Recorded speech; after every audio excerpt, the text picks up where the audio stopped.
Hey everyone, it's Jesse Green, your friend and colleague, and you're listening to the Savvy Dentist podcast. In our last series, we spoke about business models and we spoke about the different types of business models and choosing the one that's right for you.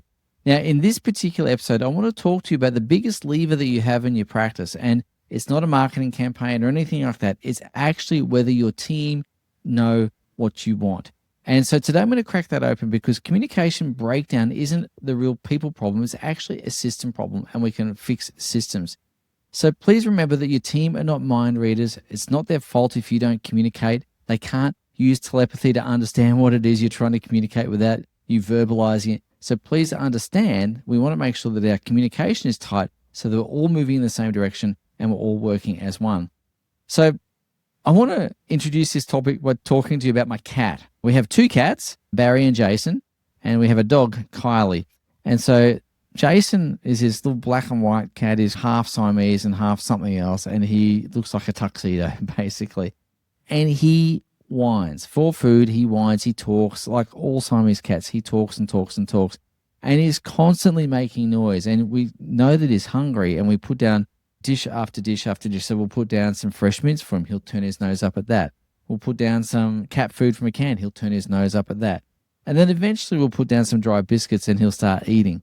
Now, the problem is that we don't know what it is he's asking for. He's saying a lot of things, but because we can't understand cat language, we don't actually know what he wants. We can't communicate with him in a way that allows us to know what it is he's seeking, and therefore we can't give it to him. The same thing happens in a practice. Oftentimes your team will be listening to the words but still not being able to understand exactly what it is. And the problem is that when you're not giving clear direction or clear context for what you want, you end up with rework, you end up with resentment, you end up with a patient experience that falls apart, you end up with team culture that falls apart. And so the shift is not about speaking more, it's about clarity and context. So what you need to be communicating with your team is what a great job looks like. Give your team clarity about what you need for them. Give your team context for where their role fits into the bigger picture, and then watch your team strive to meet your expectations. So please understand this. When things go awry, it's usually not because your team are underperforming. It's because your team are underinformed.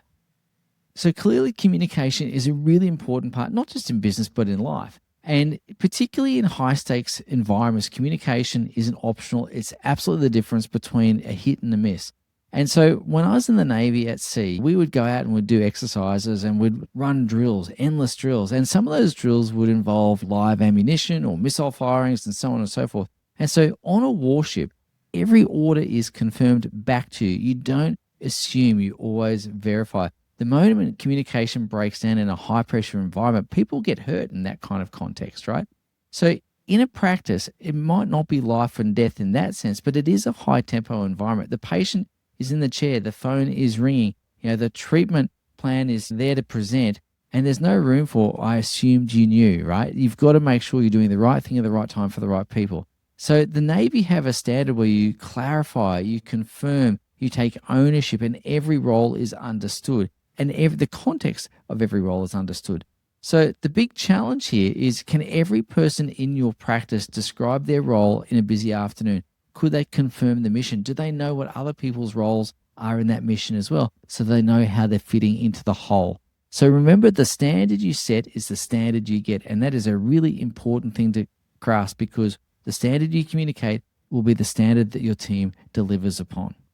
So if we're going to communicate effectively as a team, we need to understand the language of our team. In our world, in Practice Max and Savvy Dentists, we have our own language. We have words and phrases that mean a great deal to us and to our clients. And so it's really important to understand the language of your practice. But let me give you a couple of language phrases that we use. One of them is called effective hourly rate. And effective hourly rate is essentially your profit divided by the number of hours that you worked either in or on your business. It is not what you bill per hour. And that's a really important thing to understand, because if your team is functioning very, very well, they're taking load off you. And that means you have the ability to step back a little bit, to get some time back, which means your hours worked reduces, so your effective hourly rate increases. If your language is not clear in your business, I guarantee you're going to need to step in more, you're going to need to work more, and your effective hourly rate will decrease. So the second phrase we use is called being in the arena. And this is something we use in the Practice Max coaching program all the time. And the term the arena has come from that wonderful piece of writing by Theodore Roosevelt called The Man in the Arena. It's one of my favorite pieces of writing, if not my favorite piece of writing. And it is absolutely the culture that we have in the Practice Max community. And what it really means is we all know that in business, you're playing the game. You're not watching the game. You're not sitting up in the stands. You're actually an active participant in the game. And if you think about that, there are going to be days when you're absolutely on top of the world and feel like everything is going great. But equally, there's going to be days when you are face down in the arena and you're getting your backside handed to you, right? And so here's the thing. If you can communicate like, I have been in the arena today and I've had my backside handed to me, or I'm having some challenges, people know what that means in our Practice Max community. They'll understand that you're having a tough day and they're going to lean in and support you or ask you if you need some help.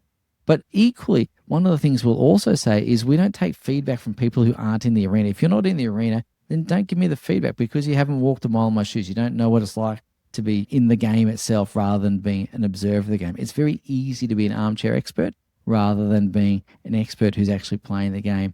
So that's some language that we use in our world. You'll have language that you use in your world. And what that really means is when you've got a shared vocabulary, it means you're working from the same playbooks. It means your culture is going to be tighter because everyone's speaking the same way. It means there's going to be mental shortcuts and communication shortcuts that will still communicate effectively, but also in a way that is unique to your team. And so when you have all of these things going well for you, this shared language, you'll create shared experiences, you'll create connection amongst your team members, which enhances culture, enhances performance, and ultimately the team feels as one. And that is a key thing for you.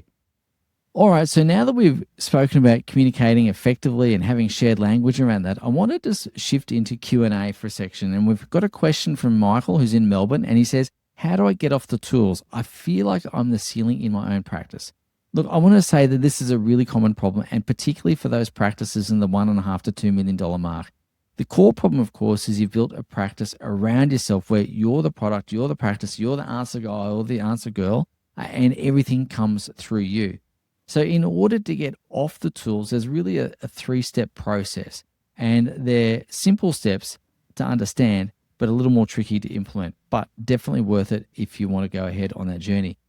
So the first thing you got to do is to systemize your clinical role. You've got to be able to duplicate yourself. And what that means is hiring clinicians, onboarding and training them to deliver great care on your behalf to patients.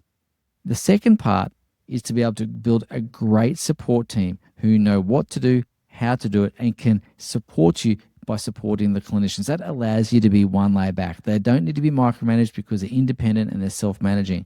So that comes back to having a great culture, clarity of expectations, being able to have checks and balances in place so you're the person of last resort rather than the first resort. And so that's really key and important. And the third step, of course, is to redefine your role from being the clinician to being the CEO. Now, the absolute reality of this is getting off the tools is not a matter of just scheduling time off. It's actually an identity shift. It's about understanding what your role is and stepping into that new identity. And so if CEO is a concept that's a little bit hard to get your head around, think about being the general instead of the soldier. And if you're a general, you have oversight of the whole battlefield. You can see the whole context and the whole landscape of what you're doing. And as the CEO of your business, that's exactly the same view that you need as well. So I guess if you were looking for the right next step or the first step, it would be just to audit a day and track every task that you do. And then once you've got that list of tasks, what you're going to need to think about is how do I start to clear my plate so I can automate, delegate, or eliminate things out of my diary and hand things over to others. So that's really a key thing for you there, Michael. I hope that's helpful. And so good luck on that journey. And we look forward to seeing how you go with that.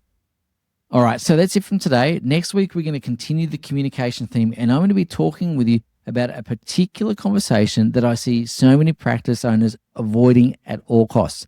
The reality is, avoiding it is costing them way more than it would cost them if they have it. So in the next episode, I'm going to unpack that conversation with you. I'm going to share with you a framework. I'm going to teach you how to do it. And once you've got this conversation set, it's going to be one of the key conversations you need in your leadership toolkit. So we'll see you next week. Take good care. We'll catch up then. Bye now. Hey everyone, it's Jesse here. I hope you enjoyed that episode of the podcast. If you're looking for some more tools, some more insights, some more inspiration to help you create a practice that you love, as well as a life that you love, well, head across to savvydentist.com and check out all the goodies that we have there waiting for you right now.